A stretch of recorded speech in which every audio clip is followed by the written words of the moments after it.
STA TV, media syiar Islam.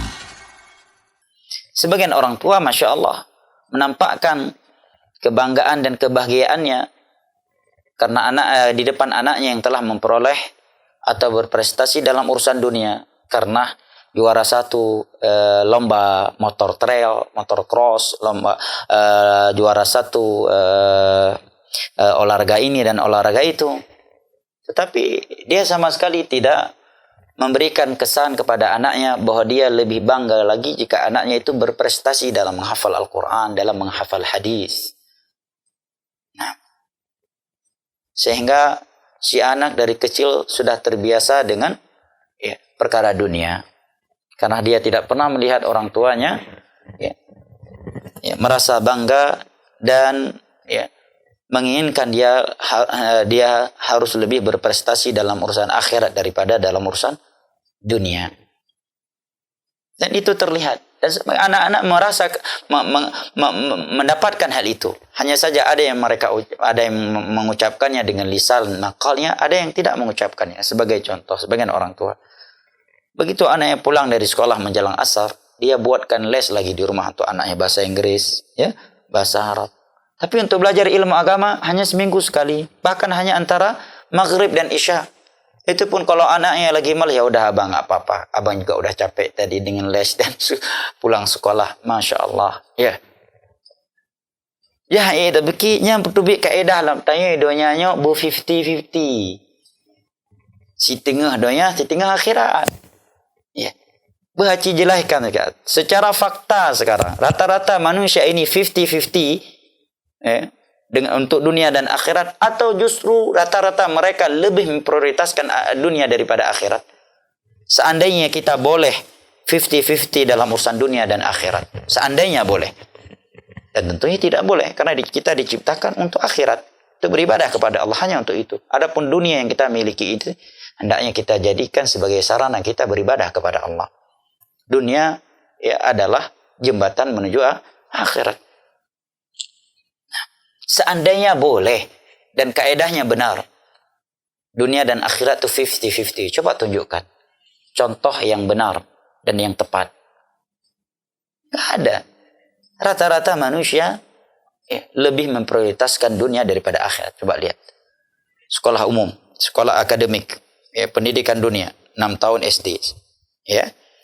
Bahkan yang lebih parah lagi, TK pun sudah mulai belajar dangdut, nyanyi-nyanyi, itu nggak aneh. Tapi kalau ada anak-anak dari TK udah diajarin Al-Quran, jaring kahadi, waduh sayang anaknya dari maya kalaginya kakutat udah maya kayak porno maya mendih kan bahai meme tapi maya porno dangdut lagu India nyana masalah kibarlah kamenset masyarakatnya yang lebih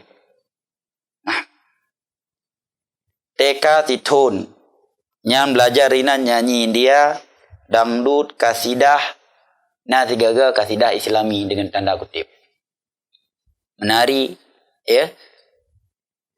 SD 6 tahun, SMP 3 tahun, SMA 3 tahun. Nah, yang 6 tahun itu. S1 4 tahun. Ada juga maksimumnya berapa? Sidik? S1 7 tahun. S2 lagi 2 tahun. S3 2 tahun. Ada yang ngambil sup lagi kalau dia kedokteran. Sup ini sekian tahun, sup itu sekian, sup ini 3 tahun. Ati igo kaduru baru tinggal dia belajar ilmu Pak Ustaz. Nyampi rawa belajar. Yang pegah dalam tanya untuk dunia akhiratnya harus 50-50. Ya gede. Mionyan kaedah. Mionyan faktanya. Lah dalam akhirat Allah, dalam Al-Quran Allah katakan wabtaghi fima ataakallahu daral akhirah wa la tansa nasibaka minad dunya. Cari kehidupan akhirat yang Allah sediakan untukmu, tetapi jangan lupa bagianmu dari dunia. Ini yang benar. Carilah akhirat, utamakan akhirat, kejarlah akhirat, tetapi jangan lupa sama duniamu. Bahasa Al-Quran ini jauh berbeda dengan bahasa sebagian manusia. Silahkan kamu cari dunia nak, tapi jangan lupa akhirat. Nyan ucapan yang sok hikmah tapi salah. bertentangan dengan Al-Quran. Yang benar adalah carilah akhirat. Kejarlah akhirat. Tapi jangan lupa bagian kamu dari dunia. Bukan carilah dunia sesukamu nak. Tapi jangan lupa akhirat. Yang pertama benar. Karena itu ayat Al-Quran. Kandungan Al-Quran. Yang kedua salah. Kenapa? Dengan contoh menjadi lebih jelas. Kita berkata kepada anak kita. Nak. Hanya metuah nyopeng 50 lebih. Kajak belo beruh tiap dua leher. Padum yang merpa. Mina sisa. Bet dua ke belo kopi tak gelah. Ija anaknya upasai. Kopi belo. Beruh anai belo. Hangin nang thut. Peh gua. Pakan karena yang prioritaskan mana. Beruh. Cuma bet dua ke belo kopi. Rupanya kopi yang anak tua. Beruh yang tua.